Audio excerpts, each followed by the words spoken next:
नवरंगपुर जिले में धान किणारे दुर्नीति आनिछि बीजेडी 5 लाख क्विंटाल धान जिलार 4 गोटे ल्याम दुर्नीति करथिबा अभियोग करी नवरंगपुर जिलापाल एक दाबीपत्र प्रदान करिसेंति। जिलार मैदलपुर ल्याम पापड़ाहांडी ल्याम कोडिंका और रायघर ल्याम धान किणारे दुर्नीति करी धान किणिथिबा दर्शाई अभियोग आनिछि नवरंगपुर बीजेडी दल। जिला सभापति तथा विधायक मनोहर अंधानी नेतृत्व में जिलापाल को दि जाइछि एक दाबीपत्र।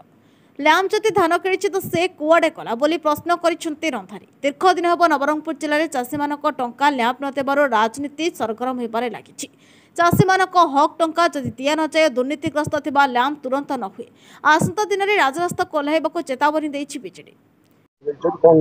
नवरंगपुर जिले में धान किणारे व्यापक दुर्नीति होइतिबार अभियोग आछि चाषी मानक ठारू। एणुकरी जिला विजु जनता दल तरफ राज्य एक डेलीगेशन एक कमिटी सामान्य जिलापाल को साक्षात करथिला एवं समस्त तथ्य समस्त विषय आम अवगत करैथिलु। जे जो 25 लाख क्विंटाल धान किणा हेछि ताको कोठा रखा जाइछि को मिल रे रखा जाइछि एवं सरकार पाखरे तार को रिपोर्ट अछि ता ऊपरे गोटे इन्वेस्टिगेशन करा जाऊ एवं फिजिकल वेरिफिकेशन करा जाऊ जे प्रकृत रे 25 लाख क्विंटाल धान किणा जाइछि एवं सरकार को से विषय आम अवगत कराया जेहेतु कि आमर जहाँ पाखे आम पाखे जहाँ खबर अच्छी विशेषकर 4 गोटी लैम्प्स व्यापक अनियमितता होती धान किणारे एंट्री रे जो डाटा एंट्री करा जाए चाषी मान फेक एंट्री होती लोके कागज पत्र रे धान बिका जाए प्रकृत धान बिका जाए पाखापाखि 5 lakh quintal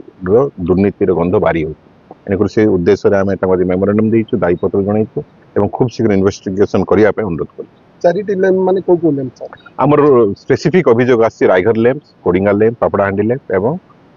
मैदलपुर lamp specific allegation अछि एवं से जो आज आमर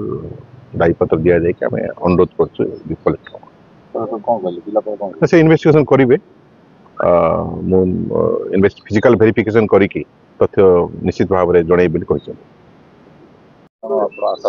देखंतु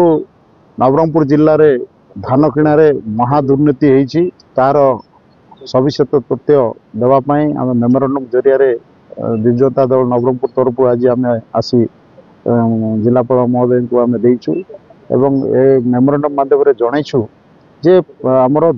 13टी लैम्प मध्य विशेषकर 4टी lamp Maidalpur lamp Papadahandi lamp Kodinga lamp एवं रायघर लैम्प रे बहुत परिमाण रे प्राय 5 लाख क्विंटाल धान खाली कागज कलम रे एंट्री होती जेहेतु आम अनुमान करूँ बा इन्वेस्टिगेशन विशेष सूत्र आम पाइछु 25 लाख नवरंगपुर जिले में क्विंटाल धान किणाला तार गोडाउन कैपेसिटी कौन सी जगह 25 लाख रखला बेले आम नजर ना कि कार नजर ना तेणु से धान कुआड़े गला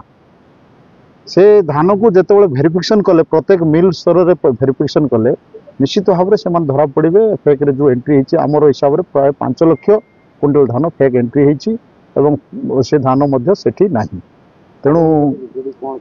आगामी दिन में निश्चित भाव में जिलापाल महोदय को आम जन जिलापाल महोदय प्रतिश्रुति देते खूब शीघ्र इन्वेस्टिगेशन करके आमको जनइबे नचेत आगामी दिन में राजरास्ता आम लगे। Nabarangpur Devi Prasad Patnaik report नायवती TV.